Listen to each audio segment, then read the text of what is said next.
They're going to see a continuation of Saw 4, seamless continuation, and they're going to be able to follow around and get a further explanation of Jigsaw's very diabolical mind, his accomplice, how he and his accomplice interact, how he's trained his accomplice.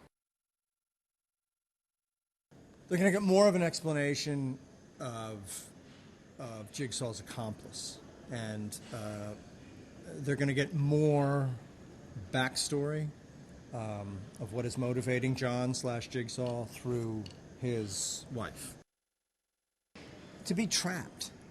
I mean, to be in a trap is so uncomfortable and so terrifying for anybody. I mean, just being trapped in a room. I mean, not being able to get out of a room, or you're handcuffed to something, you can't get out, and there's a fire. Whatever the situation the writer has put you in. But these traps force you to make a decision that you think will maybe release you, but it ends up, chewing your face off or ripping your ribs out.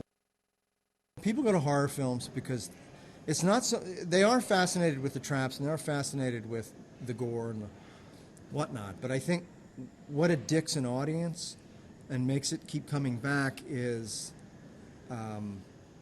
people get addicted to the relief that comes many times in a good horror film.